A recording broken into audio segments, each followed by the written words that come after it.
Kata Nabi SAW, barang siapa kalian sholat 4 rakaat setelah Isya, maka 4 rakaat itu bagaikan pahalanya orang beribadah di malam Lailatul Qadar.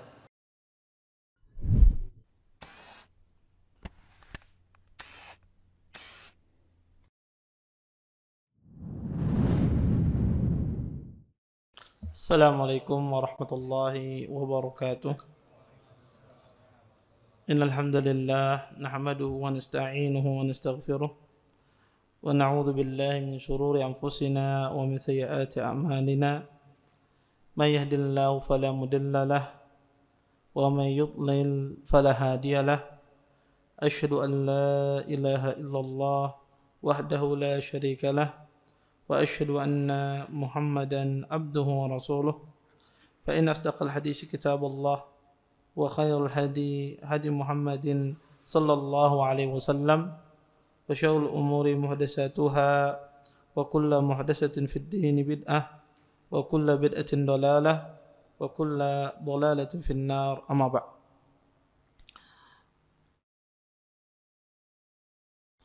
Bapak Ibu, ikhwan dan akhwat yang dimuliakan oleh Allah Subhanahu wa taala, segala puji bagi Allah Subhanahu wa taala dengan limpahan nikmat yang begitu besar, di antaranya nikmat iman, nikmat Islam dan nikmat kesehatan, sehingga kita semua diberikan kemudahan oleh Allah Subhanahu wa taala untuk bisa berhadir di majlis ilmu. Mudah-mudahan apa yang kita pelajari, apa yang kita tuntut pada malam hari ini mendatangkan keberkahan dari Allah Subhanahu wa taala dan kita bisa mengambil manfaat dari apa yang akan disampaikan nantinya. Bapak Ibu, ikhwan dan akhwat yang dimuliakan oleh Allah Subhanahu wa taala, kita lanjutkan kajian kita tentang syarah kitab Al-Muwatta. An Zaid ibn Aslam an Abi Murrah maula Aqil ibn Abi Talib annahu sa'ala Abu Hurairah kaifa kana Rasulullah sallallahu alaihi wasallam yutir fasakata anhu Abu Hurairah thumma sa'alah fasakat thumma sa'alah فقال إن شئت أخبرتك كيف أصنع قال فقلت له فأخبرني قال إذا صليت العشاء صليت بعد 5 ركعات ثم أنام فإن صليت من الليل صليت مثنى مثنى وإن أصبحت على وتر. Dari Zaid ibn Aslam dari Abi Murrah maula Aqil ibn Abi Talib, beliau bertanya kepada Abu Hurairah radhiyallahu taala anhu, bagaimana Rasulullah sallallahu alaihi wasallam beliau berwitir. Maka Abu Hurairah pun diam, beliau tidak memberitakan. Kemudian saya bertanya lagi, ya. Kemudian Abu Hurairah pun diam.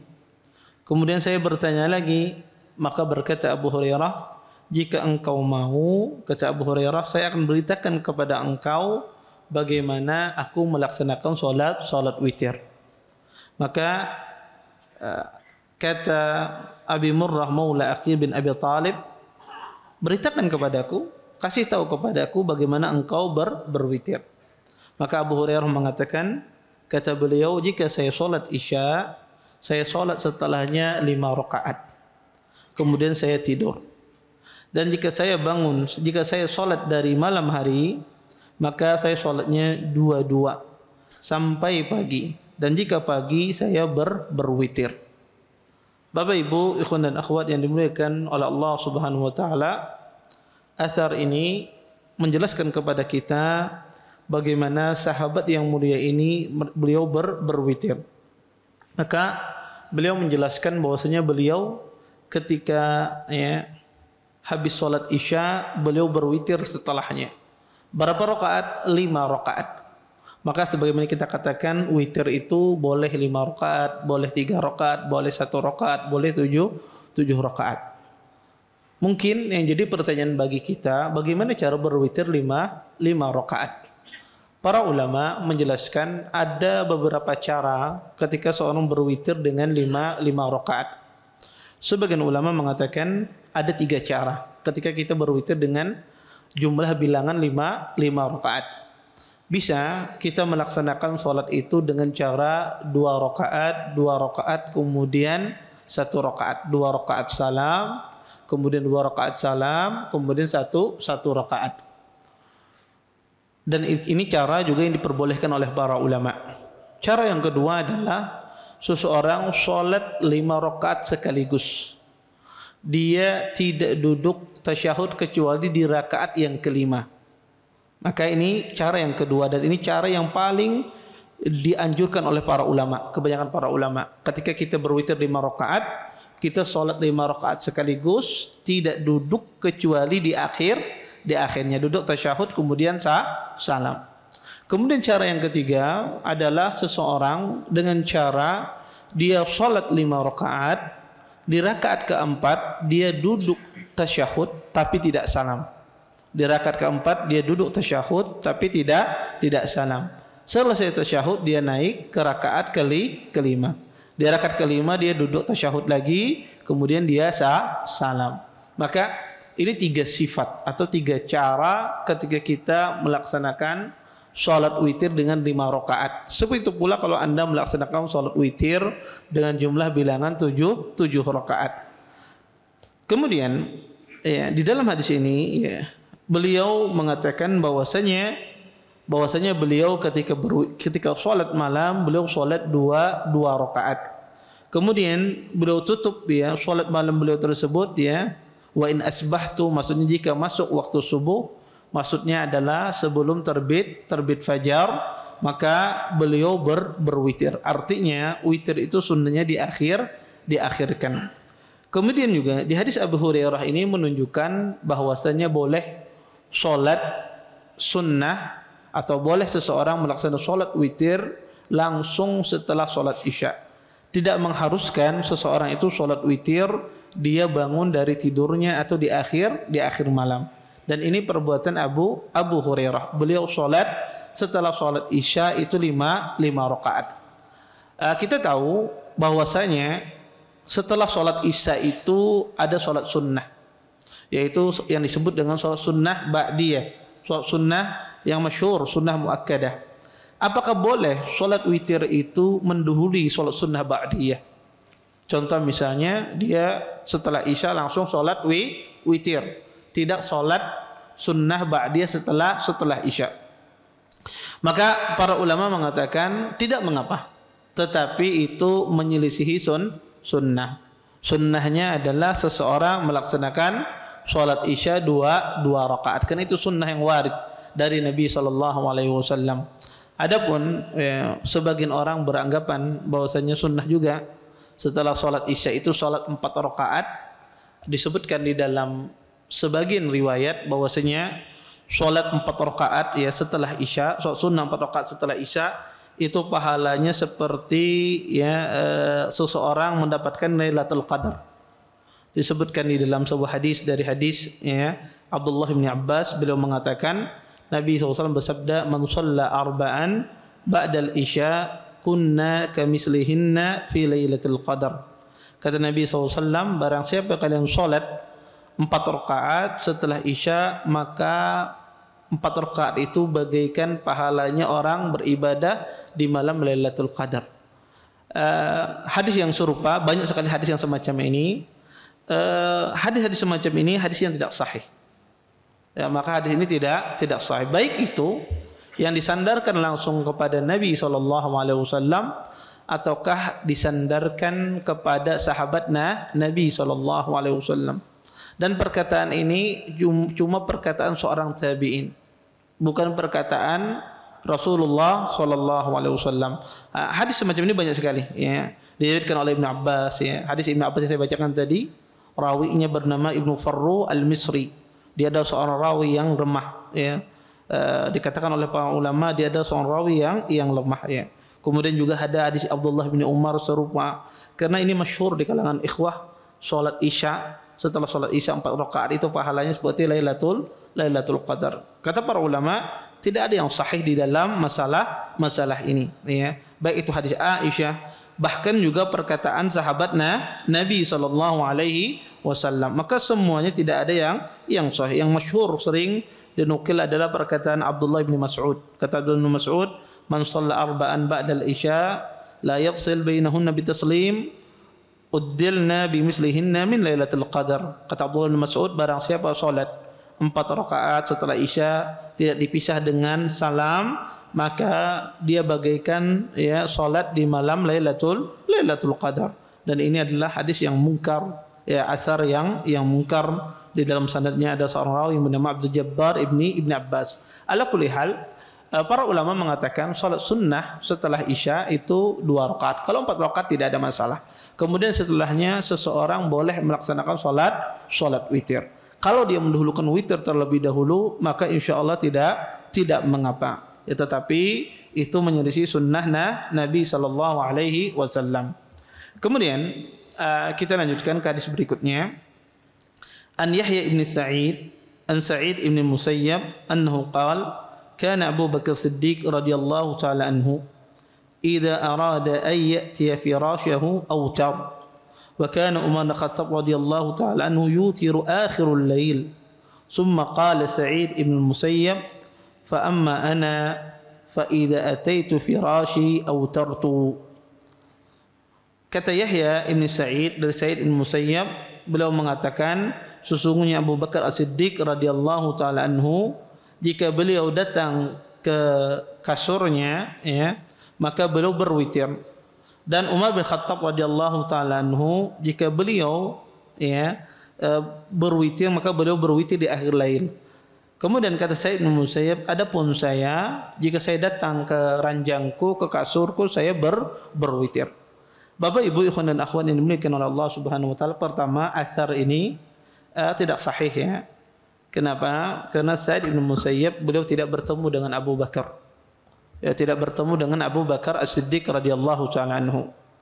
Adapun dengan Umar pun juga beliau tidak bertemu. Ya, dengan Umar pun beliau tidak bertemu. Ketika Umar meninggal, umur Sa'id bin Musayyab itu kurang lebih sekitar 6 tahun. Sebagian sekitar 4 tahun. Tapi beliau tidak bertemu dengan Abu Bakar dan juga tidak bertemu dengan Umar bin Khattab. Ya, bertemu dengan Umar tapi tidak mungkin meriwayatkan karena usianya sangat kecil saat itu. Tetapi Sa'id bin Musayyab ini, beliau adalah seorang tabi'in yang paling paham tentang qada Umar, tentang perbuatan Umar bin Khattab. Maka apa saja perbuatan Umar, orang bertanya kepada Sa'id bin Musayyab, karena beliau mengumpulkan semua apa yang dilakukan oleh Umar bin Khattab. Sehingga kata para ulama, walaupun Sa'id bin Musayyab ini ya dia tidak bertemu dengan Umar, tidak meriwayatkan dari Umar, tapi dia orang yang paling paham terhadap periwayatan dari jalur Umar bin Khattab radhiyallahu taala anhu, sehingga ahlul ilm menjadikan ya nisbat dia kepada Umar bin Khattab itu makbul, diterima, karena dia tatabbu. Karena kata Imam Malik, kita mendapati perkataan Sa'id bin Musayyab dengan Umar bin Khattab itu kita dapati pada riwayat lain, sesuai apa yang dikatakan oleh Sa'id bin Musayyab, karena beliau paling paham tentang qadanya Umar, hukum-hukumnya Umar ya terhadap masalah agama. Bahkan dikatakan Sa'id bin Musayyab ini takhasusnya Umar bin Khattab, ya. Dia mengumpulkan ya riwayat-riwayat tentang Umar bin Khattab radhiyallahu taala anhu. Di sini beliau menjelaskan bahwasanya ya Abu Bakar Siddiq radhiyallahu taala anhu jika datang ke kasur beliau berwitir. Sebaliknya Umar, beliau mengakhirkan witirnya. Di sini kata para ulama mengisyaratkan kepada kita bahwasanya witir itu boleh diakhirkan, boleh dimajukan. Boleh dilaksanakan setelah Isya, boleh dilaksanakan sebelum tidur, dan juga boleh dilaksanakan setelah tidur. Maka yang mana saja itu diperbolehkan. Tetapi sekali lagi saya katakan, sebagus-bagus sholat witir adalah sholat witir itu dilaksanakan di akhir malam. Dan sebagus-bagus sholat witir itu kita jadikan sebagai penutup sholat kita. Wallahu ta'ala alam. Baik, kita lanjutkan. Berkata Imam Malik, annahu balaghahu anna rajulan sa'ala Abdullah ibn Umar 'anil witr. فقال عبد الله بن عمر أوتر رسول الله صلى الله عليه وسلم وأوتر المسلمون فجعل الرجل يردد عليه وعبد الله يقول أوتر رسول الله صلى الله عليه وسلم wa awtaral muslimun. Berkata Imam Malik, telah sampai kepadaku ada seorang laki-laki bertanya kepada Abdullah bin Umar tentang witir.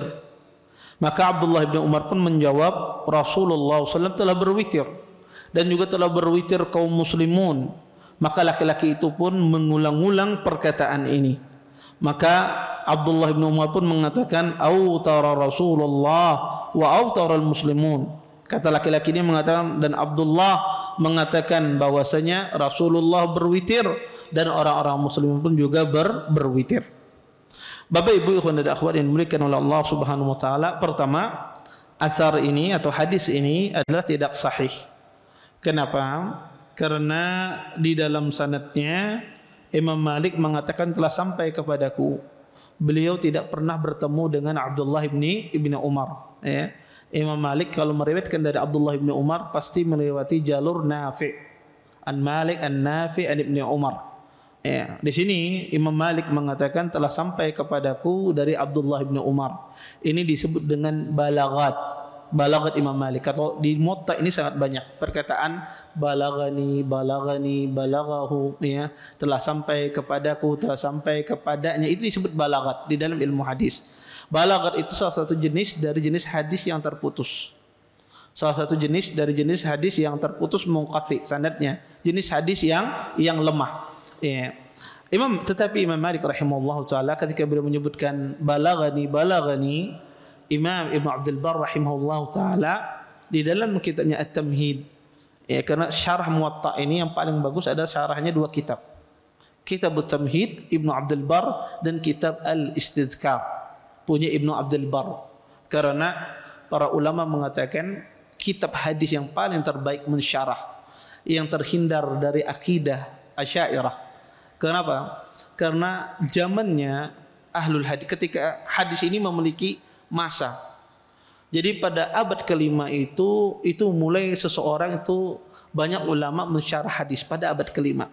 Dan abad kelima itu waktu jaya-jayanya orang Asy'ariyah. Sehingga buku-buku hadis kalau kita baca, syarah-syarah hadis kita baca, itu banyak terpengaruh dengan akidah Asy'ariyah. Baik itu yang berkaitan dengan asma wa sifat, baik itu banyak hal kalau kita baca.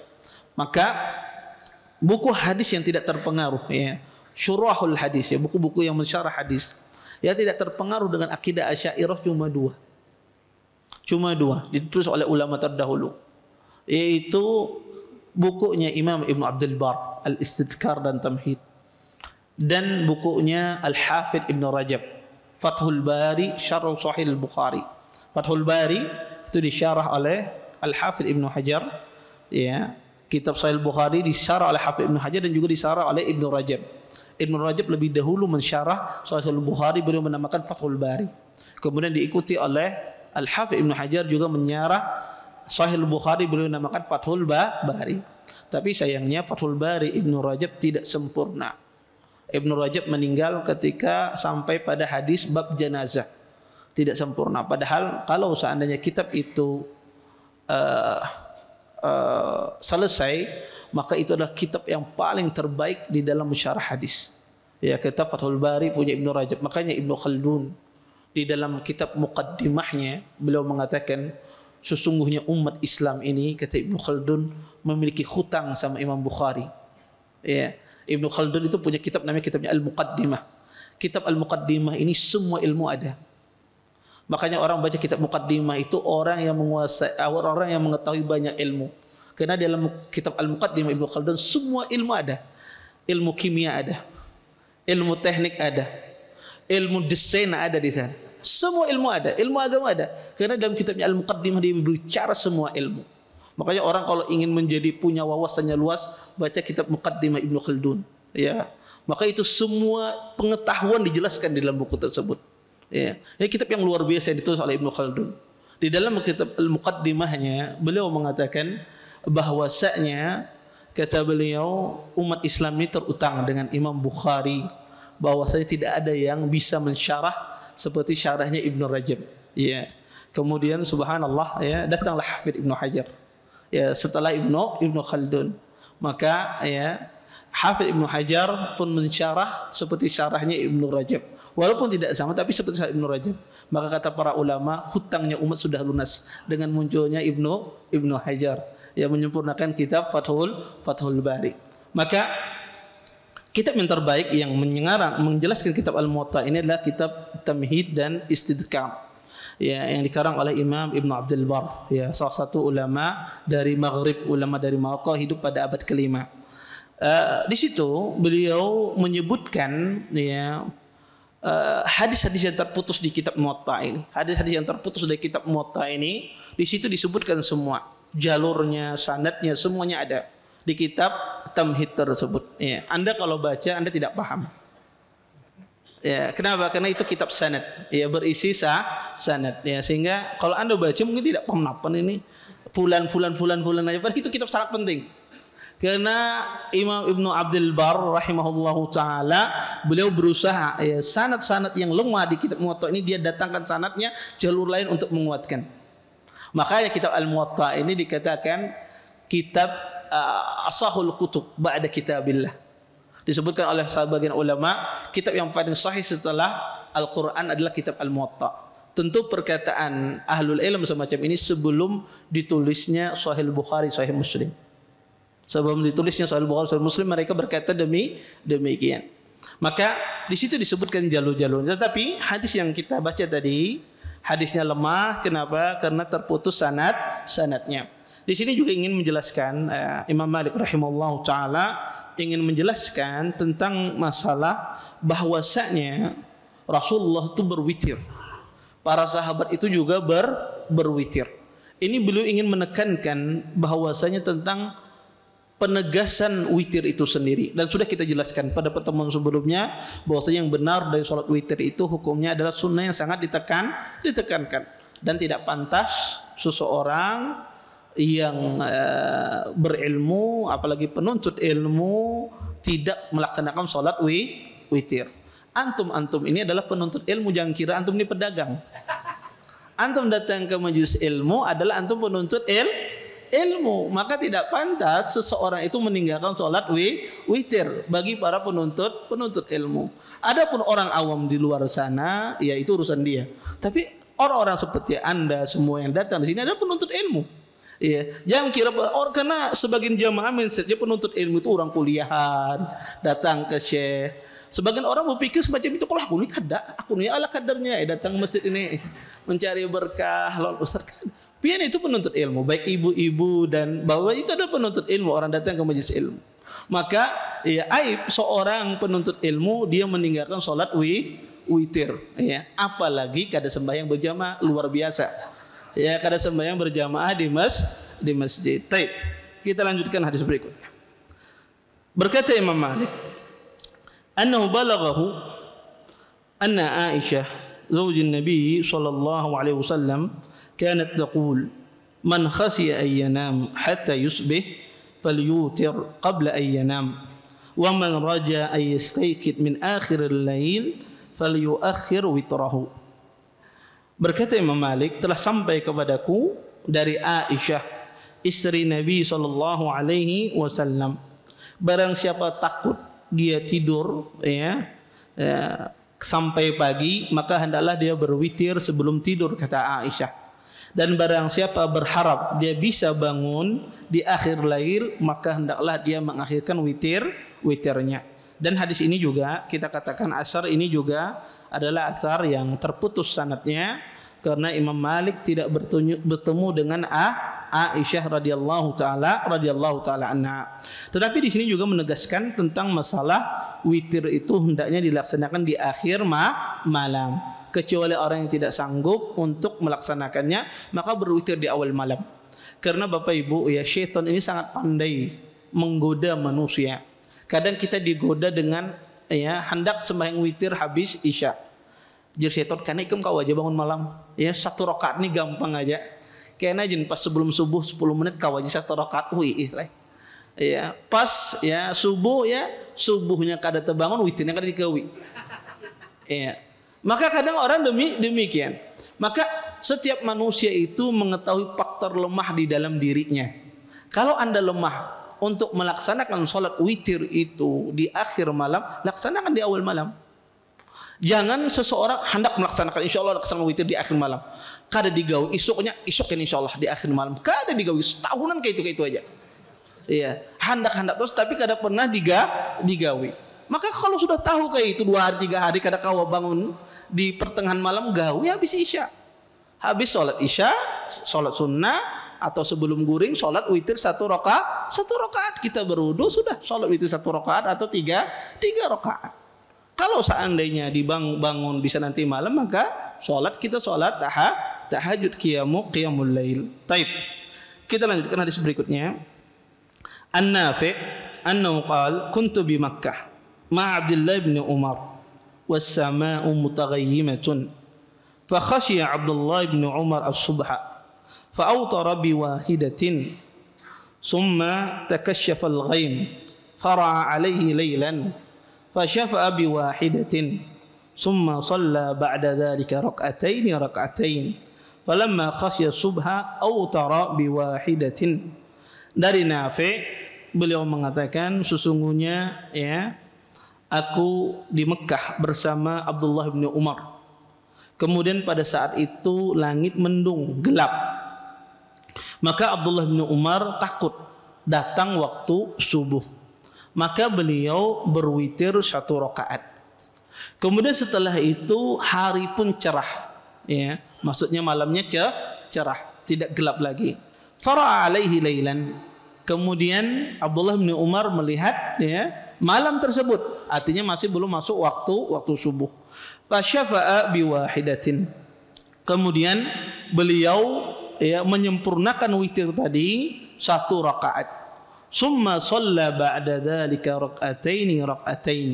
Kemudian setelah itu Abdullah bin Umar salat setelahnya 2 rakaat. Kemudian falamma khasya subha autara biwahidatin. Dan ketika Abdullah bin Umar takut witir itu masuk waktu subuh, maka beliau berwitir 1 rakaat. Bapak Ibu ikhwan dan akhwat yang dimuliakan oleh Allah Subhanahu wa taala, hadis athar ini menjelaskan tentang perihal sahabat yang mulia Abdullah bin Umar radhiyallahu taala anhuma. Beliau pernah salat ya, Abdullah bin Umar beliau pernah salat malam. Kemudian pada saat itu ketika beliau salat malam, beliau tidak tahu ini sudah subuh apa belum. Akhirnya pun beliau berwitir 1 rakaat. Kemudian setelah selesai berwitir 1 rakaat, ternyata masih malam, belum masuk waktu sholat subuh. Akhirnya pun witir yang sudah beliau kerjakan 1 rakaat, beliau tambah lagi 1 rakaat. Jadi witir dari salam, kemudian beliau tambah lagi 1 rakaat, dibungkas istilahnya. Yang asalnya 1 rakaat dibungkas beliau menjadi genap, menjadi 2 rakaat. Kemudian setelah itu beliau sholat tahajud qiyamul lail 2 rakaat. Kemudian ketika mendekati waktu subuh beliau berwitir lagi. Beliau berwitir. Perbuatan Abdullah bin Umar ini disebut oleh para ulama dengan istilah naqdul witir. Boleh tidak witir itu dibungkas atau dibatalkan? Seseorang yang berwitir kemudian dia membatalkan witirnya.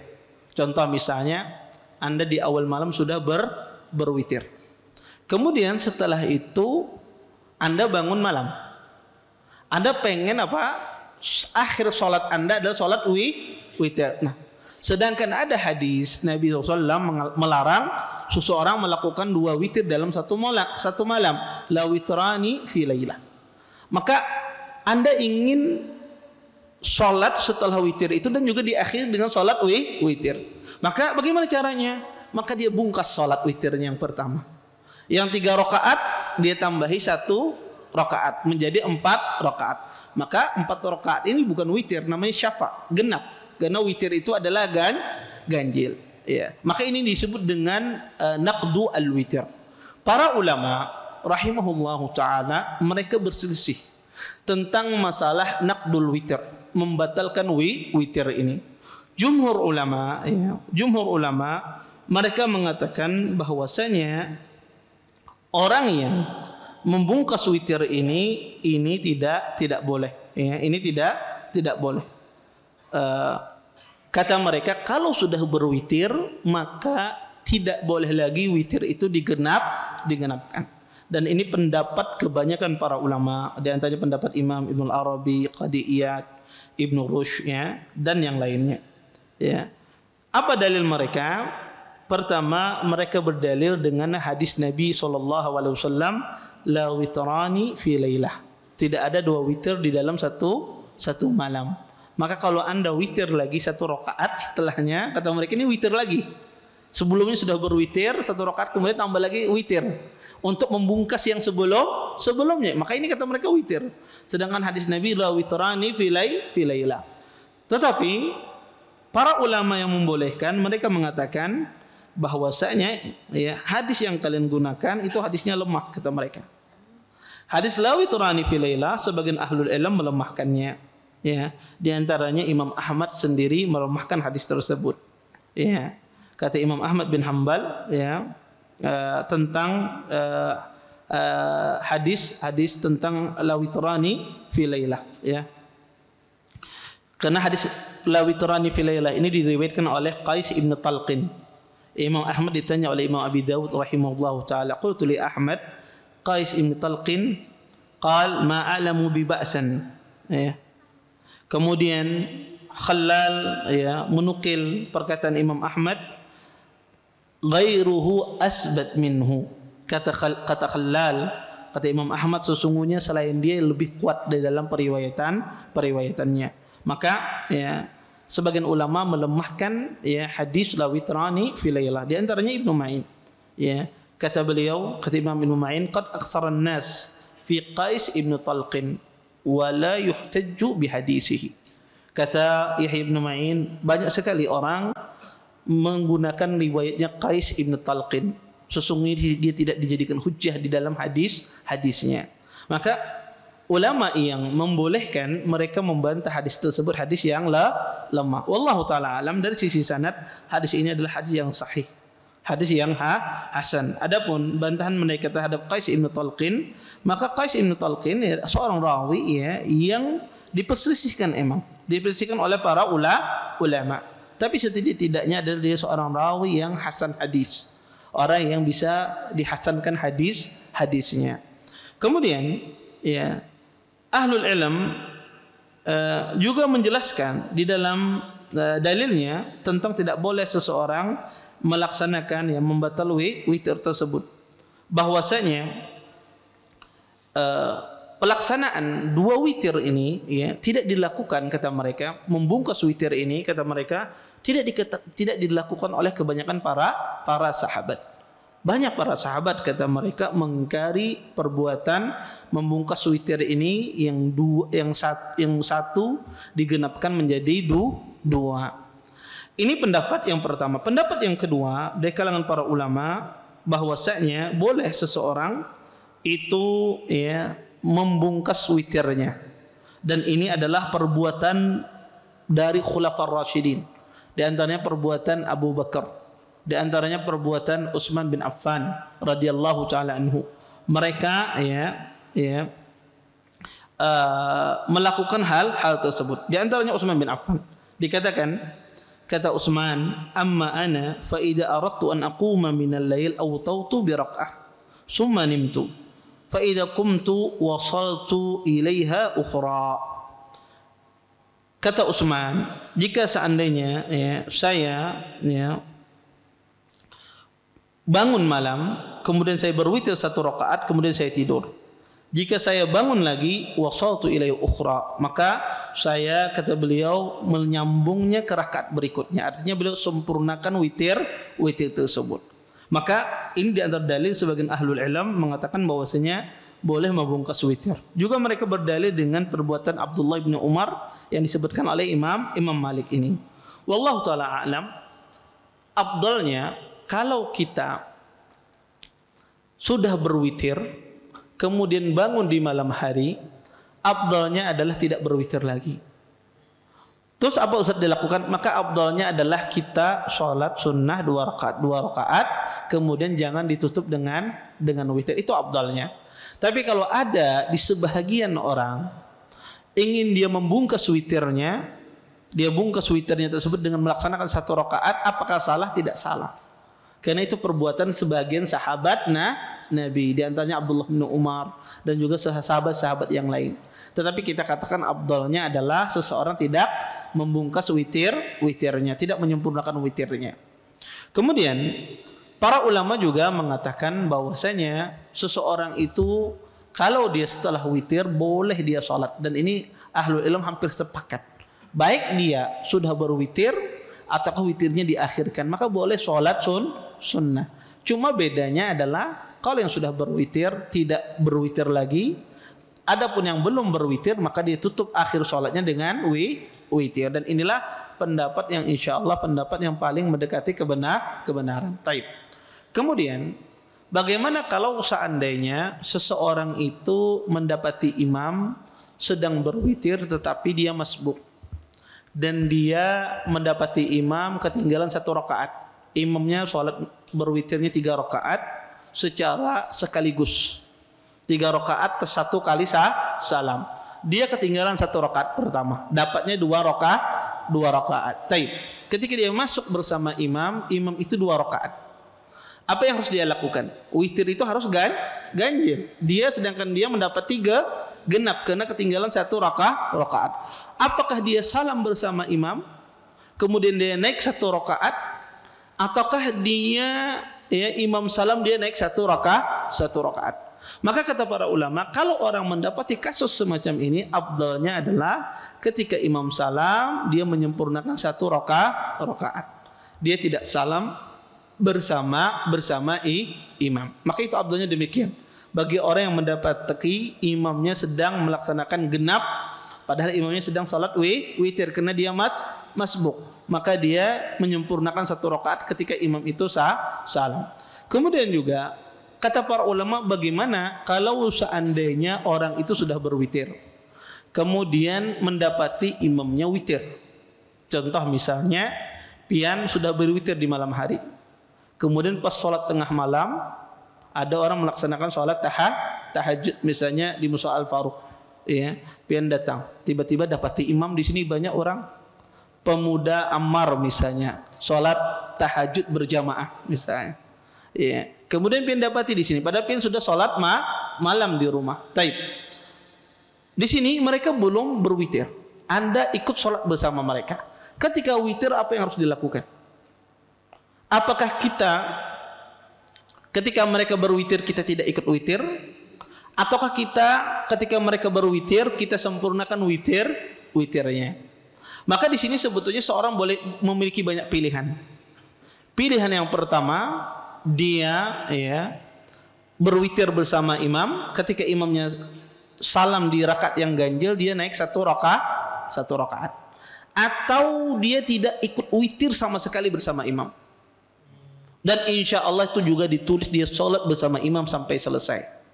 Kenapa? Karena yang menghalangi dia untuk berwitir bersama imam, kenapa? Karena dia sudah berwitir terlebih dahulu dan dia dihalangi oleh uzur syar'i. Dan insya Allah dia dikatakan dia sholat juga bersama imam sampai selesai. Taib. Kita lanjutkan. An-Nafi' an Abdullah bin Umar kana yusallimu min ar-rak'ah wa rak'ataini fil witri hatta ya'muru bi ba'di hajatihi. Dari Nafi', sesungguhnya Abdullah bin Umar beliau salam kadang 1 rakaat dan 2 rakaat di witir, dan beliau menyuruh seseorang untuk memenuhi sebagian hajatnya. Bapak, ini azan enggak? Belum. Taib. Bapak Ibu ikhwan dan akhwat ini dimuliakan oleh Allah Subhanahu wa taala, zahir dari athar ini maksudnya adalah Abdullah bin Umar beliau sholatnya 3 rakaat. Sholatnya 3 rakaat. Dan zahir dari athar ini beliau sholat 3 rakaat sekaligus, tidak dipisah dengan salam, tidak dipisah dengan salam. Zahir athar ini, dan ini bantahan bagi orang-orang yang mengatakan bahwasanya tidak boleh, ini bantahan, zahir dari hadis Ibnu Umar ini, athar Ibnu Umar ini, bahwasanya beliau sholat witirnya itu dengan cara dipisah, 2 rakaat sama 1 rakaat. Zahir. Ya, kata beliau yusallim min ar-raka'ah wa raka'atain. Artinya beliau salam 2 rakaat, kemudian salat lagi 1 rakaat. Zahir dari athar Umar ini adalah Abdullah bin Umar ini beliau salat witirnya dengan cara dipisah. 3 rakaat itu dengan cara dipisah. 2 rakaat salam kemudian 1 rakaat. Dan ini kata para ulama bantahan terhadap pendapat sebagian ahlul ilm bahwasanya witir itu harus sardan. Sardan itu artinya tidak boleh dipisah. Ya, 3 rakaat sekaligus. 5 rakaat sekaligus. 7 rakaat sekaligus tidak dipisah dengan salam. Maka perbuatan Abdullah bin Umar ini kata para ulama bantahan terhadap perkataan yang tidak membolehkan seseorang memisah witir dengan cara 2-2 atau dengan cara 2-1 dan seterusnya. Di sini ya menjelaskan kepada kita bahwasanya salat witir itu boleh 3 rakaat dan 3 rakaat itu boleh dengan 2 cara. 3 rakaat sekaligus, 1 kali tasyahud, atau dengan cara 2 rakaat salam, kemudian 1 rakaat, kemudian salam. Sebagaimana dilakukan oleh Abdullah bin Umar. Kemudian kita lanjutkan ke hadis berikutnya. An Ibn Shihab, an Sa'ad bin Abi Waqqas, kana yutiru ba'da al-'atama biwahidatin. Berkata Imam waqala Malik wa laysa al-'amalu 'ala dhalik. Berkata Imam Malik, sesungguhnya dari Ibn Shihab Zuhri, sesungguhnya Sa'ad bin Abi Waqqas beliau berwitir setelah sholat isya 1 rakaat.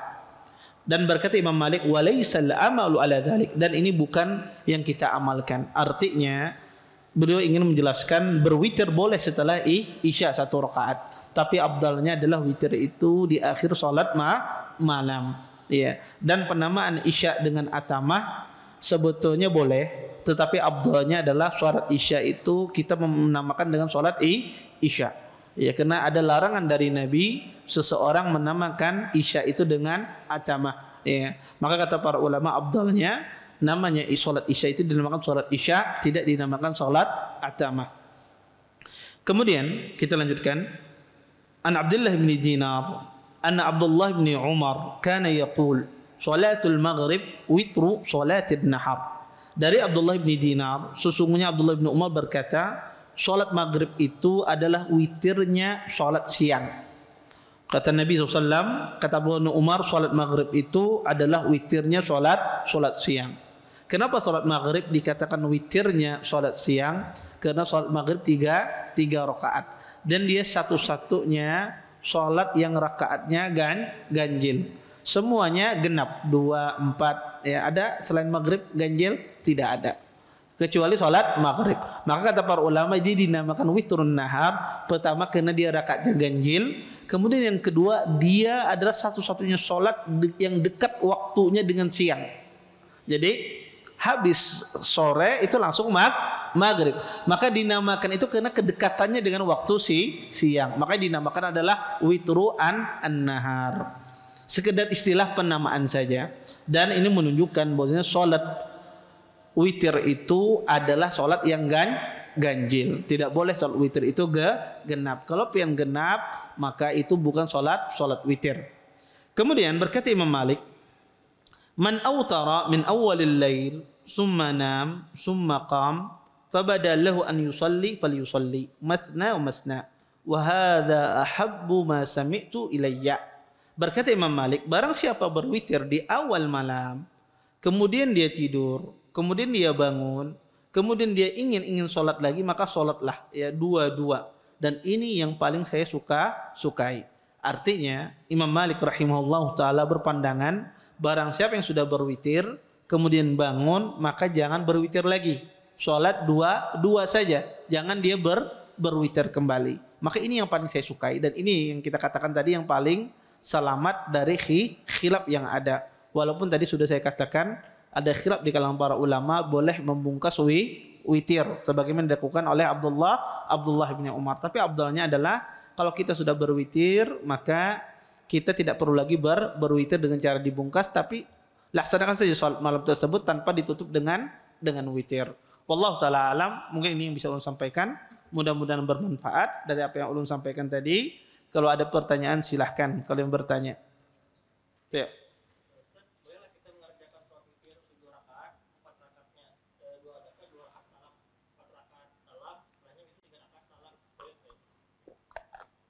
kada boleh.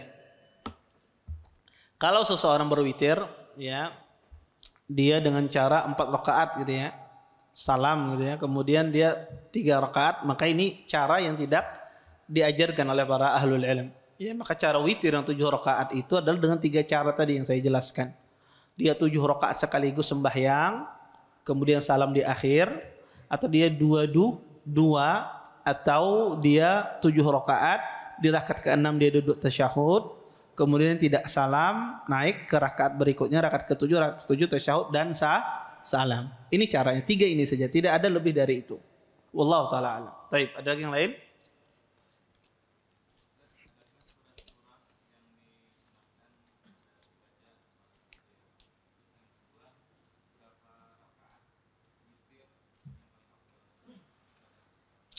Uh, Witir ya sebetulnya tidak ada rakaat yang paling afdal, tapi yang paling bagus ya adalah seseorang lebih dari 1, ya 3, 5, 7.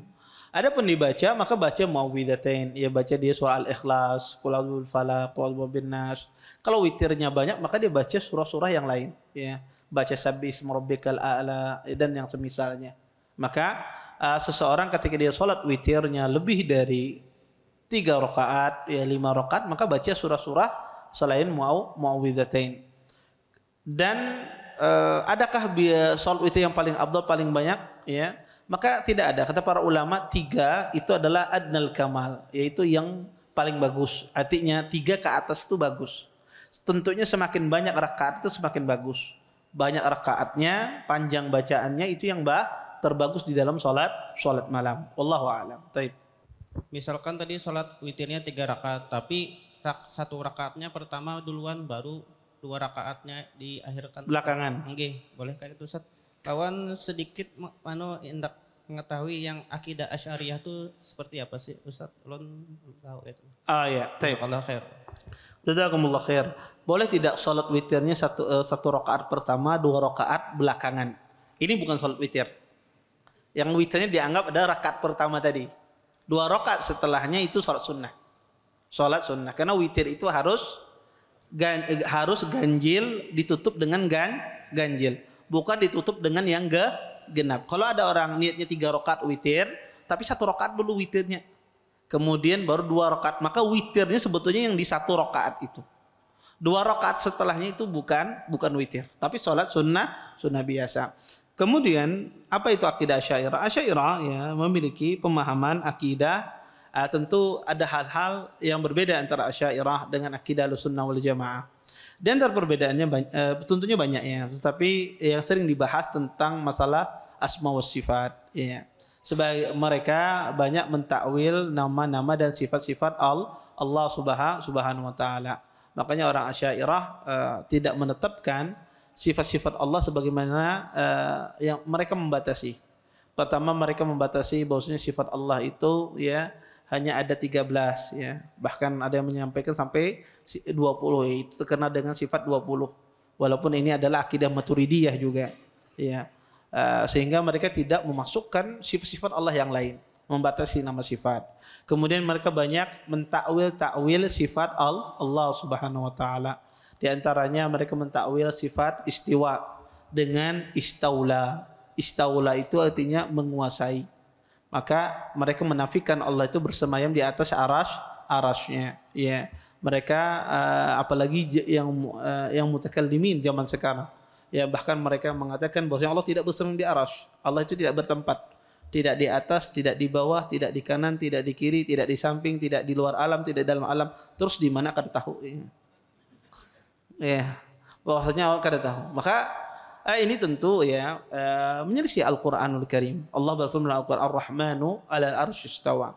Sesungguhnya Allah itu bersemayam di atas arasy-nya. Maka istawa ini mereka takwil dengan istaula. Istaula itu artinya menguasai. Kalau dalam bahasa Arab menguasai itu berarti berperang berdahulu. Ada peperangan, masa Allah berperang ya? Terjadi peperangan sebelumnya. Nah, ini makna dari makna yang keliru ya. Dan banyak lagi di dalam masalah akidah ya, dalam masalah takdir juga mereka berbeda dengan Ahlussunnah wal Jamaah ya, dengan Ahlul Hadis ya, tentang pemahaman mereka tentang masalah takdir. Maka banyak hal ya. Tetapi Ahlul Ilm berselisih Apakah Asy'ariyah itu ya disebut di Ahlus Sunnah wal Jamaah atau tidak, ini terjadi khilaf di kalangan ulama, tetapi mereka punya hal-hal yang berbeda dari masalah penafsiran sifat dan yang lainnya. Kita baca ya pertanyaan yang masuk, tapi ini duluan ini. Assalamualaikum, izin bertanya Ustadz di luar tema. Bagaimana dimaksud ikhtilat? Bagaimana yang dimaksud ikhtilat itu tersebut? Jika ada olahraga di dalamnya bercampur laki-laki dan wanita, apakah termasuk dalam ikhtilat seperti olahraga tenis meja dan bulu tangkis? Taib. Dimaksud dengan ikhtilat itu adalah bercampur baur antara laki-laki dan wanita di satu tempat yang mungkin mereka bisa menghindari. Ini namanya ikhtilat. Maka kalau seseorang bercampur misalnya di dalam satu ruangan, ya, dalam satu ruangan di situ ada laki-laki, ada bebinian banyak, maka ini ikhtilat. Bedakan ikhtilat dengan khalwah. Khalwah itu berduaan laki-laki dengan wanita. Ikhtilat dan khalwah itu, ya, khalwah itu berduaan. Saya dalam satu kamar laki-laki dan wanita, itu namanya khalwah. Maka kada boleh ya berduaan laki-laki dengan wanita kecuali bininya. Maka selain mahramnya tidak boleh. Kemudian adapun ikhtilat, dia dalam satu tempat tetapi lebih dari 2 orang, 3 orang, 4 orang, laki-laki dan wanita. Maka itu ikhtilat. Taib. Tetapi ada ikhtilat itu yang dimaafkan. Bahasa itu disebut ikhtilat, tapi itu sesuatu yang dimaafkan. Seperti seseorang yang tidak mungkin menghindari. Ketika dia pergi ke pasar, bercampur baur laki-laki dengan wanita, ini sesuatu yang dimaafkan oleh para ulama. Pergi ke mall, ya, dia bercampur baur laki-laki dengan wanita, atau dia di jalan melewati laki-laki dengan wanita. Kadang mungkin kita di jalan tuh pasti bertemu dengan wanita, mencari jalan ke dada wanita ke dada, ya. Apalagi ini binian ketujuh bersepeda motor, maka kadang mungkin mencari jalan kemana menghindari wanita tidak mungkin. Maka ada para ulama di jalan, di suatu tempat-tempat yang umum, seorang bercampur baur dengan wanita itu sesuatu yang dimaafkan. Tetapi yang tidak dimaafkan adalah sesuatu yang bisa dihindari tapi dia tidak menghindari. Ya, seperti di ruangan tertentu dia bisa menghindar tidak bercampur baur laki-laki dengan wanita. Ya, seperti misalnya di pengantenan misalnya. Di pengantenan ya dia campur baur sana, di dalam sana, dalam rumah itu laki-laki dengan wanita. Ini tidak boleh, ini ikhtilat, disebut dengan ikhtilat. Atau di dalam dunia kerja, di dalam satu kantor, ya. Dalam kantor tersebut dia bercampur baur laki-laki dengan wanita. Tentu kalau cuma sebentar, lewat, sekedar lewat, itu bukan ikhtilat. Tapi ikhtilat itu dia dalam waktu yang lama, ya, yang bisa menimbulkan fitnah. Kalau sekedar dalam kantor Anda ada wanita datang, kemudian dia pergi, maka itu bukan ikhtilat. Ya. Seseorang datang, kemudian dia pergi, itu bukan ikhtilat. Tapi kalau dia dalam ruangan Anda bercampur baur, di situ laki-laki dan wanita dalam satu ruangan, maka itulah yang disebut dengan ikhtilat. Ya. Maka kalau main tenis meja, laki-laki dengan binian, ikhtilat namanya. Ya. Main badminton, laki-laki lawan binian, namanya ikhtilat. Ya. Kenapa? Karena itu bisa dihindari. Anda bisa main tenis meja, ya. Kalau misalnya ada binian, angkat tenis mejanya ke tempat lain. Ya. Ya, agar terhindar dari binian. Taib. Untuk pembagian daging hewan kurban, mana yang paling utama untuk dibagikan? Apakah untuk jamaah atau tetangga terdekat, masjid tempat penyelenggaraan kurban tersebut, atau orang-orang yang di luar yang jaraknya jauh dari masjid tersebut? Jika ada kelebihan dana dari penyelenggaraan kurban tersebut, apa yang harus dilakukan oleh panitia kurban? Pembagi hewan daging kurban, sebagaimana sering saya jelaskan di sini dan tempat yang lainnya, abdalnya daging kurban itu kita bagi menjadi 3 bagian. Ada dari daging kurban itu kita yang makan, ada di antara daging kurban itu kita sedekahkan kepada orang fakir miskin, ada di antara daging kurban itu kita hadiahkan. Nah, inilah fungsinya pembagian kurban tersebut. Kita sedekahkan itu berarti kita berikan kepada orang yang berhak, yaitu orang-orang fakir miskin. Terlepas itu tetangga Anda ataukah jamaah masjid. Kalau dia orang miskin, dia berhak kita kasih daging tersebut. Apalagi itu tetangga. Tetangga itu lebih ditekankan. Kalau dia miskin, itu lebih ditekankan karena dia punya hak-hak jiran. Ya, itu lebih ditekankan. Apalagi tetangga itu keluarga, lebih-lebih lagi. Tetangganya miskin dan keluarganya dia lebih-lebih lagi. Karena subhanallah, sebagian orang itu beranggapan kalau memberi keluarga ini kada berpahala. Itu ada anggapan sebagian orang. Kalau dia memberi di sanaknya kan dapat pahala kayaknya. Kalau memberi orang pahalanya genal. Ini salah. Justru kita memberi keluarga kita di sana kita yang kada mampu, itu banyak pahalanya. Itu yang sangat dianjurkan. Kadang orang lalai dengan di sanaknya serongan. Iya.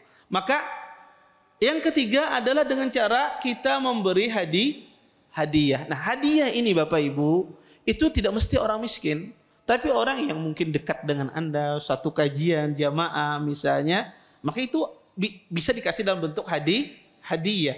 Iya. Maka tidak mesti hadiah ini adalah orang miskin. Bisa jadi dia adalah orang yang mungkin mampu-mampu aja, tapi dekat dengan Anda, kemudian Anda ingin berbuat baik sama dia. Iya. Maka tadi kalau perbandingannya Ustaz, mana yang lebih didahulukan, jamaah masjid apa tetangga kita? Tetangga kita. Iya. Ustaz, jamaah masjid Sidin ini mengaji, tetangga ulun ini kada mengaji. Nah, ini perbandingannya kadang-kadang kayak gini. Iya. Kak Sidin ini kada mengaji Ustaz ketujuh menyambati ulun misalnya. Ini jamaah masjid, dia ngaji, mana yang lebih dulu? Padahal dia membutuhkan Ustaz.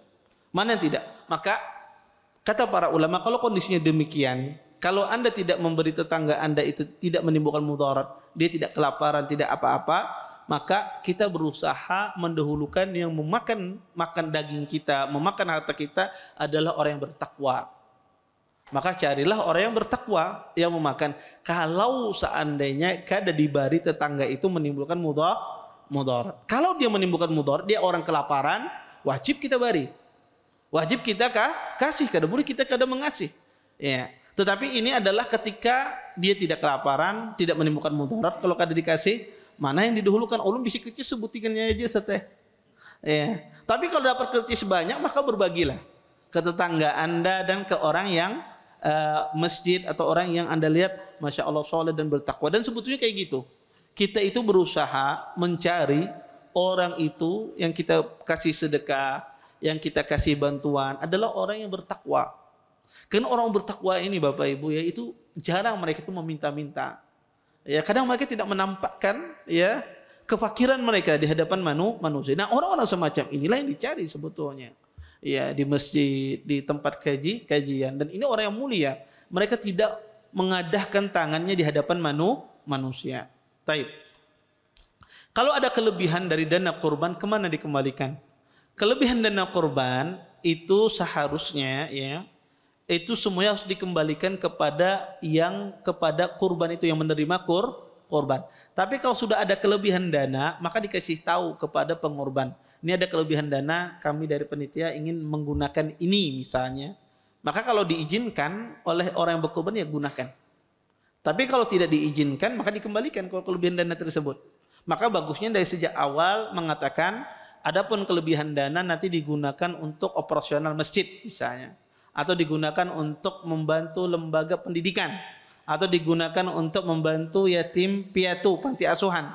Maka abdulnya demikian. Ketika Anda membikin kurban, maka abdulnya adalah Anda jelaskan di sana. Kalau ada kelebihan nanti dikembalikan kepada maslahat kaum muslimin. Maka itu yang terbaik. Taib. Ustadz, batalkah wudu seseorang ketika bersentuhan dengan bukan mahram secara sengaja atau tidak sengaja? Karena ada yang mengatakan tidak batal Ustadz secara sengaja atau tidak sengaja. Iya, pendapat yang benar adalah tidak batal insyaallah. Baik itu sengaja atau tidak sengaja. Tapi bedanya kalau sengaja antum berdosa. Menyentuh wanita itu dengan sengaja bukan mahram itu berdosa. Wudunya tidak batal tapi dia berdosa. Kalau tidak sengaja maka ini tidak berdosa. Taib. Barakallahu fiik Ustaz. Mau bertanya di luar tema. Saat mengerjakan skripsi, sepupu saya minta kerjakan oleh orang lain dengan biaya tertentu dan diketahui oleh dosennya sampai dia lulus dan mendapatkan ijazah. Pertanyaannya, apakah saat bekerja nanti penghasilannya menjadi tidak halal? Karena saat bekerja diminta ijazah dan ijazah tadi didapat dari hasil skripsi yang dikerjakan orang lain dan dosennya mengetahui hal tersebut. Syukran jazakumullah khairan. Iya. Ini disebut tidak halal ya. Ini tidak boleh, ini plagiat semacam ini tidak boleh ya. Ini haram. Terus apa cara bekerjanya? Datang ke bosnya yang menerima dia bekerja. Ulun ini pakai ijazah palsu, pin mau jak lagi nerima ulun. Kalau jasidin kada apa-apa, ya alhamdulillah. Anda harus jujur ketika datang kepada bos Anda ketika menggunakan ijazah palsu. Maka kata saya Utsaimin, walaupun nilai Pak, walaupun dirapot, iya, dirapot ya. Karena kalau orang pondok, orang pondok tuh paling takutan pelajaran matematika. Karena anak-anak pondok tuh punya konsep matematika ini kada ditanya di kuburan. Sehingga tapi banyak belajar. Ya. Maka walaupun di rapot kita nyontek misalnya hasil itu, kemudian rapot itu diminta ya untuk kita mengajukan pekerjaan misalnya, harus dijelaskan. Ini Bahari ulun nyontek ini. Harus dijelaskan karena itulah orang kena menilai antum ya, menerima antum dari nilai yang antum tunjukkan, dan sedangkan nilai itu bukan murni ijtihadnya kita, bukan murni usaha kita. Harus dijelaskan. Dengan itu dia halal ya gajinya. Maka kapan Ustaz dijelaskan? Ketika mendaftar. Ya ketika dia mendaftar. Ya dijelaskan ulun Bahari nyontek ini ya. Apalagi skripsinya dikerjakan. Atau Anda bisa mengatakan ulun kalau mengerjakan ujian ya ulun bagus ya, tapi skripsi ini orang mengerjakan keserapian. Jelaskan apa adanya. Kalau diterima alhamdulillah, kalau tidak sudah itu risiko. Karena kita tidak mengerjakannya dengan sungguh-sungguh. Baik. Afwan, adakah hadis tentang diperbolehkannya anak-anak yang di bawah umur ikut sholat di belakang imam? Karena anak-anak sering meninggalkan sholat. Kalau tidak ada, bagaimana cara kita menegur biar orang tua yang membawa anak agar memperhatikan hal tersebut? Takutnya itu membuat saf terputus. Pertama, Bapak Ibu, ikhwan dan akhwat yang dimuliakan oleh Allah Subhanahu wa taala, afdalnya anak-anak yang dibawa ke masjid itu afdalnya adalah anak-anak yang sudah mengerti tentang sholat. Afdalnya demikian. Tetapi namanya anak-anak kadang itu sudah mengerti pun ada saja keusilannya dia. Dan anak-anak itu orang yang cerdas. Ya. Anak-anak itu seperti kita juga orang dewasa, tapi bedanya badannya aja halus. Otaknya sama orang dewasa. Anak-anak itu dia bahagia, bisa bahagia. Sedih, bisa dia sedih. Tapi badannya aja halus. Yang kedua, dia terbatas mengungkapkan dengan lisannya. Padahal dia seperti orang besar. Maka ya kadang anak-anak itu dia usil. Ada sebagian anak itu usil. Dia sebelum dibawa abahnya sudah diajari di rumah inggi baik. Kada ada lari-lari apa macam. Pas abahnya bertakbir Allahu Akbar, langsung dibuka. Abahnya kadang lagi mengejarinya. Ibunya kadang mengejar laginya. Ada anak demikian, tipikal anak demikian. Maka kita ya sebagai orang di jamaah masjid pertama, ketika anak itu sudah paham diajari, bisa diajari, tidak ada masalah dia dibawa ke masjid. Tapi kalau seandainya anak itu masih belum paham, maka kalau bisa ditinggal maka ditinggal di rumah. Karena kadang ada kondisi anak itu tidak bisa ditinggal di rumah. Ya entah bininya kah lagi emosi lon bini berkelahi, bawa anak ini anak ikam ini. Ya macam ya dia bawa ke masjid. Kadang ada kondisi orang istrinya lagi sakit, dia bawa anaknya ke masjid ini ada kondisi-kondisi semacam ini. Nah, kalau kondisi-kondisi semacam ini ya kita sebagai jamaah juga seseorang berusaha hikmah dalam masalah ini. Baik dia seorang imam, ketika dia melihat banyak kelanakan, kenapa minum banyak hari ini? Berarti aku pendek-pendek aja bacaannya. Ya, itu hikmahnya demikian. Seorang imam juga dia berusaha memendekkan bacaannya. Jangan imam ketika banyak kelanakan makin panjang bacaannya. Lupa-lupa selesai. Kalau lupa-lupa baca qul huwallahu kada lupa sudah. Maka baca yang pendek-pendek. Dia baca pendek-pendek. Kemudian yang ketiga, orang tua juga harus bertanggung jawab. Ketika dia membawa anak, jangan berpasrah diri. Nah ini kadang-kadang dikritik sebagian orang tua kadang mau cuek. Kadang-kadang dia melihat anaknya nakal, malunya dikatakan anaknya itu berusaha menghindar. Ya, enggak. Kita sebagai orang tua juga bertanggung jawab, kita padahi. Nak, kayak ini inggih baik. Kalau seandainya di masjid qadarullah inya kada sesuai dengan arahan di rumah, maka itu takdir Allah Subhanahu wa taala. Tapi kita berusaha untuk mendidik anak-anak tersebut. Kemudian anak-anak itu juga ada dua macam tipikalnya. Kadang dia tidak paham di masjid tapi kadang mengganggu. Dia kada paham sembahyang tapi kada mengganggu, ini tidak ada masalah. Anak dibawa ini, Anda bawa anak Anda, ya duduk aja kalau anaknya diam aja. Ya ada tipikal anak demikian. Kada mengganggu, ini kada masalah dibawa ke masjid. Yang jadi masalah ini adalah anak-anak yang mengganggu, lari di muka, narik sarung orang. Ya. Nah ini yang bermasalah anak-anak semacam ini. Nah ini diajari adab di rumah. Ya diajari dia adab di rumah. Anak-anak atau dia yang berteriak semacam itu. Ya ini yang diajari. Tapi kalau anak-anak yang duduk kada berteriak, diam di masjid, kada masalah. Karena ini kada mengganggu orang. Ya, kada mengganggu orang. Yang bermasalah itu anak yang mengganggu. Anak yang mengganggu ini disuruh dibawa di rumah. Didiamkan di rumah. Kalau seandainya ada waktu tertentu, kada mungkin aku membawa dia di rumah, harus dibawa ke masjid atau semacamnya karena ada hajat, ya tidak ada masalah. Dan berusaha kita mengkoordinasikan anak ini jangan sampai dia ribut bana mengganggu orang. Ya. Kalau sampai dalam tahap ributnya luar biasa mengganggu orang dan anak ini tidak bisa tinggal di rumah, tidak bisa ditinggalkan di rumah sendirian, maka itu uzur kita meninggalkan salat berjamaah. Uzur kita meninggalkan salat berjamaah. Maka harus juga dari banyak orang kerjasama masalah kelanakan ini, karena orang di masjid ini bingung. Ya betul, orang yang takmir masjid itu pasti bingung kalau ada kelanakan. Kalau dilarang abah dan ibunya merajuk, kada hendak lagi datang ke masjid. Ya aku kada hendak lagi datang ke masjid. Kalau kada dilarang mengganggu orang, ya maka sebetulnya ada saddidu wa qaribu. Ya kalau bisa nggak masalah bawa anak kajian, dan masalah. Anak kita ribut, pegang anak kita. Anak kita ribut, nak pegang. Anak itu kalau dipegang oleh bapaknya, ibunya dia diam. Apalagi dibawa oleh abahnya menepi ke pojok, kada ada orang, makin takutan ya. Karena tahunya tahu kelemahan ayahnya, kada mungkin memukul di hadapan orang. Kemungkinan dia tahu ibunya kada mungkin menyarikinya di hadapan orang. Padahal sebetulnya nggak ada masalah Anda nyariki anak Anda di hadapan orang. Kada masalah. Nak, nggak boleh loh. Itu bukan kasar, nggak ada masalah. Kebanyakan kita kada nyaman menyariki anak di hadapan orang. Di ulun takutan disambati orang penyarikan, kada.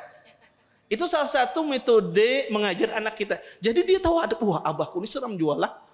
Hadapan orang disariki jua aku nek. Jadi pelajaran bagi anak itu. Ya. Maka bapak tegur anak kita salah, nggak ada masalah. Jangan Anda malu-malu menegur anak Anda, karena itulah kesempatan bagi anak-anak. Karena anak-anak itu cerdas. Dia tahu abinya nggak bisa menegur dia di hadapan orang banyak. Maka Anda tegur dia, nak nggak boleh. Abi akan tegur kamu. Kamu nakal, abi akan tegur. Maka dia ketakutan. Nah itu menjadikan terpatri di dalam diri anak. Intinya orang tua ketika dia membawa anak juga bertanggung jawab. Dia berusaha semampunya menenangkan anaknya. Dengan itu insya Allah kalaupun ada mudarat yang muncul itu cuma ringan, ya tidak besar. Baik. Assalamualaikum Ustaz. Di luar tema, suami yang telah berbuat zalim kepada saya dan anak-anak, apakah Allah akan membalas kezalimannya di dunia walaupun jika dia sudah bertaubat?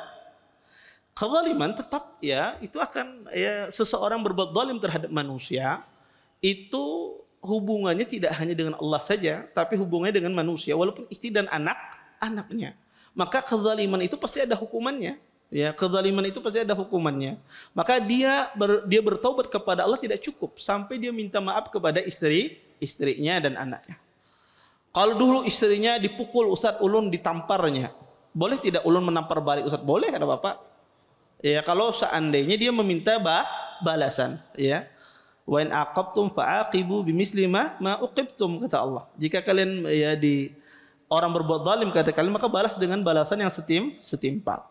Maka kezaliman terhadap anak, kezaliman terhadap istri itu tidak bisa bertaubatnya langsung dengan Allah, ya. Juga dia harus minta maaf kepada orang yang dia zalimi. Dan doa orang terzalimi itu mudah dikabulkan oleh Allah Subhanahu wa taala. Dan tidak baik seorang suami itu suka memukul, ya itu tidak baik.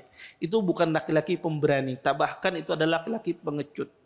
Ya, suami yang suka memukul wanitanya binian aja berarti. Lawan lakian kada wani. Dan itu tidak bagus, ya. Laki-laki itu kalau dia ya lihat istrinya salah apa macam, ya sudah, ya ditegur. Ya enggak perlu dengan menggunakan kekerasan, ya. Maka itulah laki-laki yang mulia. Maka laki-laki itu Allah muliakan sejauh mana dia memuliakan istrinya. Bismillah Ustaz, saya sholat maghrib berjamaah dengan makmum yang niat sholatnya sunnah rawatib. Ketika kami sholat berjamaah berdua, dan saat itu saya menjadi imam. Apakah si makmum sholat sunnahnya menjadi 3 rakaat karena mengikuti imam secara sempurna? Maka ketika makmum itu dia sholat sunnah dan Anda jadikan imam, kadang kita melihat ada kaum orang sembahyang di belakang tiang, oh ini kayaknya masbuk, langsung jadikan imam. Padahal dia baru sholat sunnah. Maka yang masbuk yang jadikan imam itu bagaimana? Dia sholat 2 rakaat saja, tidak perlu dia sholat maghrib 3 rakaat. Kemudian yang ada jamaah yang di belakangnya menyempurnakan menjadi 3 rakaat. Assalamualaikum. Afwan bertanya di tema Ustaz, apa hukumnya memberikan uang lebihan saat pembayaran paket COD? Contoh, harga paket 9.800 dibayar 10.000. Anggap fee untuk kurir. Sebenarnya kurir sudah dapat gaji sesuai dengan paket yang diantar. Jazakumullah khairan, barakallahu fik Ustaz. Maka insya Allah tidak ada masalah ini. Ya, seseorang mengasih 9.800 kemudian dikasih 10.000. Kenapa? Karena dia akan bertemu kurir itu mungkin jarang, ya. Tidak mungkin kurir itu lagi yang mengantar, ya. Karena pertemuan semacam itu dilarang kita memberi, ya, semacam ini adalah ditakutkan nanti pilih kasih, ya. Kenapa dilarang pilih kasih? Ya, takutkan pilih kasih karena nanti kalau terbiasa mengasih semacam ini, ketika pian yang meminta datang paket pian, dia cepat-cepat mengantarkan. Dia opnama mengantarkan barang pian. Saking ya mencari hadiah luar biasa. Ya. Tetapi ketika orang yang kada pernah mengasih, dia akan lambat, dia akan malas. Itu. Tetapi sebetulnya hal ini tidak didapatkan pada ilah semacam ini. Kenapa? Karena sistem perusahaan semacam ini, kurir yang kada tepat waktu di sini dihukum pada mengantarakan. Itu yang pertama. Kemudian yang kedua adalah itu kurir itu banyak, ketemu sama Anda itu jarang. Itu akhir pertemuan dia mungkin yang lain lagi, dia punya banyak anak buah. Oleh karena itu kalau Anda mengasih lebih, insya Allah tidak ada masalah. Karena ilah untuk dilarang itu tidak ada. Sebab untuk dilarang itu tidak ada. Wallahu taala alam. Mungkin ini yang bisa ulun sampaikan. Mudah-mudahan bermanfaat. Kita tutup dengan doa kafatul majelis. Subhanakallahumma bihamdika asyhadu an la ilaha illa anta astaghfiruka wa atubu ilaik. Assalamualaikum warahmatullahi wabarakatuh. Terima kasih. Jazakumullah khairan wa barakallahu fikum. Video ini dibuat atas partisipasi dari donasi Anda. Semoga menjadi amal jariah bagi Anda semuanya.